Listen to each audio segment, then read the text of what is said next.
할렐루야. 오늘도 주의 사랑과 은총이 성도님들의 삶 가운데 함께하기를 주님의 이름으로 축복합니다. 오늘 우리가 함께 묵상하실 말씀은 민수기 36장 1절부터 12절까지 말씀이 되겠습니다. 자, 오늘 말씀에서 므낫세 지파 가운데 슬로보아의 5딸들이 있는데, 다른 지파로 만약에 시집을 갈 경우에 그들이 받은 아버지의 기업이 다른 지파로 가게 되는 문제가 발생한다. 이렇게 므낫세 지파의 길르앗 자손 종족들의 수령이 모세와 이스라엘 자손에 수령된 지휘관들 앞에서 이 이야기를 꺼냈습니다. 이에 대해서 모세는 각기 지파의 기업을 지키기 위해서 기업을 이은 딸들은 자기 지파 사람의 아내가 되어서 조상의 기업을 보존하도록 하였습니다. 자, 그래서 므낫세 지파의 이 슬로보아의 5딸들이 같은 므낫세 지파의 자손의 아내가 되어서 종족 지파의 기업을 지켜 나갈 수 있었다라고 하는 것이죠. 사실 민수기 27장에 이 슬로보아의 5딸들이 이제 남자들을 통해서 아들들을 통해서 기업이 이어지는데, 아들이 없고 아버지가 돌아가신 상태에서 딸만 5이 있었거든요. 이제 그런 상태에서 기업을 얻을 수 있도록 그렇게 조치를 받았습니다. 민수기 27장에. 그러니까 여성의 상속법이 이제 정당하게 인정을 받게 된 겁니다. 근데 또 다른 문제는 뭐냐면, 이들이 이제 시집을 가면 어떻게 되냐는 겁니다. 근데 다른 지파로 갈 경우에 다른 지파로 시집 가서 그 지파의 기업으로 이 5딸들이 가진 기업들이 이제 넘어가게 되는 문제가 생기면, 므낫세 지파 같은 경우에 지금 이 슬로바의 5딸들의 한 예를 통해서 그러면 지파의 그 기업이 어떻게 되는 겁니까? 상실되지 않겠습니까? 라고 하는 문제를 제기한 겁니다. 자, 그래서 모세가 조치한 것은 딸들이 어떻게 가냐면 기업의 지파의 그 기업들을 이어가기 위해서 같은 지파, 다시 말하면 므낫세 지파 안에서 이제 혼인을 함을 통하여서 그 종족의 지파가 계속 지켜지게 그렇게 조치를 취하는 이야기가 나와 있습니다. 자, 오늘 말씀에서 우리는요, 영적인 의미로 이 기업을 한번 바라봤으면 좋겠습니다. 하나님께서 우리에게 주신 기업이 있죠. 너무나 소중한 기업, 하늘의 기업입니다. 구원과 영생을 주신 예수 그리스도의 보혈의 피로 말미암아 우리에게 주어진 구원과 영생, 그 기업을 우리도 힘써서 지켜나가야 한다라고 하는 것입니다. 이 슬로보아의 딸들이 지켰던 것처럼 말입니다. 우리가 중간에 타락했던 가룟 유다라든지 사도 바울과 함께 있었던 데마라는 사람이 세상이 좋아가지고 그만 사도 바울과 함께 하는 길에서 이제 데살로니가로 가지 않았습니까? 끝까지 믿음을 지키지 못했던 사람들이죠.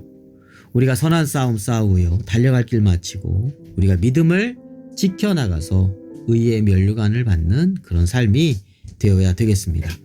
주님의 보좌 앞에 있는 생명책에서 우리의 이름이 결코 지워지지 않고 그 영적인 기업을 우리가 소중히 여기고 지켜나가야 된다는 것이죠. 우리 계시록에 있는 말씀을 보겠습니다.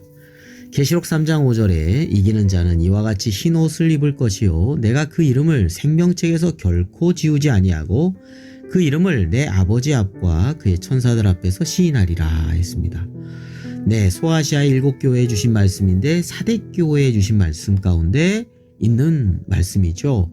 근데 생명책에서 그 이름이 결코 지워지지 아니하고, 내가 그 이름을 생명책에서 결코 지우지 아니하고. 자, 이 말씀을 통해서 보면 생명책에서 결코 지우지 않는다는 얘기는 지울 수도 있다는 것이죠. 사실 모세도 그랬습니다. 네, 지워진다 하더라도 동족의 구원을 그렇게 소망하면서 기도했던 모세, 또 사도 바울도 그랬죠. 자, 생명책에서 이름이 지워질 수 있다는 것을 우리에게 시사해주고 있고 말씀해주고 있는 부분이죠. 생명책, 우리가 이 생명책에 기록되지 못하면 어떻게 됩니까? 계시록 20장 15절에 보면 누구든지 생명책에 기록되지 못한 자는 불못에 던져지더라 했습니다. 자, 영원한 사망이죠. 둘째 사망이라고 하는 이 영원한 사망에 던져지게 된다는 것입니다. 지옥입니다. 자, 계시록 21장 27절에 무엇이든지 속된 것이나 가증한 일 또는 거짓말하는 자는 결코 그리로 들어가지 못하되 오직 어린 양의 생명책에 기록된 자들만 들어가리라. 네, 새 예루살렘 성에 생명책에 기록된 자들, 이들만이 들어갈 수 있다는 것입니다. 영적인 기업을 얻을 수 있다는 것입니다. 우리는 이 영적인 기업을 소중히 여기고 끝까지 우리가 이 기업을 얻고 생명책에 기록되는 은혜를 지켜나가야 되겠습니다. 십자가상에 예수님께서 고난받으심으로 보혈의 피를 흘리심으로 우리에게 주신 이 기업은 너무 소중합니다. 자, 또한 각 지파가 지금 다른 지파의 기업을 욕심내지 않고 자기에게 주어진 지파의 기업에 감사하고 또 서로 조화 이루며 살아가는 것이 필요하다는 걸 또 가르쳐 주죠. 다른 지파의 것을 빼앗는 것도 아니고요. 서로가 서로를 인정하고 함께 더불어 살아가는 것입니다. 오늘날 우리 각자도 다 다르죠. 하나님께서 우리 각자에게 주신 나름의 고유한 기업들이 있습니다. 이것에 우리는 감사하고 이것에 우리는 최선을 다해서 살아가는 것이 중요하다는 것이죠. 남의 것을 빼앗아서 내 것으로 만드는 것이 아니라 그래서 생기는 다툼, 그것은 결국은 서로에게 멸망으로 가게 할 수 있다는 것이죠. 하나님께서 주신 나만의 기업이 무엇인지를 우리는 잘 알아야 됩니다. 하나님께서 나에게 주신 재능, 나에게 주신 또 이 땅에서의 사명, 모든 것에 다 역할이 있는 것처럼 내가 이 땅에 하나님께서 보내주신 건 나만의 기업, 나만의 재능, 나만의 사명이 있다는 것입니다. 이 세상에 태어나서 나에게 주어진 기업을 우리가 잘 알고 그 속에서 최선을 다하며 이웃과 조화를 이루고 협력함으로 하나님께서 보시기에 아름답고 선한 삶을 살아가야 되겠습니다. 기도드립니다. 걸어가신 하나님 아버지, 오늘도 새로운 날 선물로 주심에 감사합니다. 매일매일 우리에게 주신 구원과 영생을 감사하면서 소중히 여기면서 그 은혜 안에 늘 살아가게 하여 주옵소서. 하나님께서 주신 모든 것들이 다 하나님의 은혜입니다. 맡겨주신 것들 충성되게 최선을 다해서 하나님의 뜻 가운데 살아가게 하여 주옵소서. 예수 그리스도의 이름으로 기도드립니다.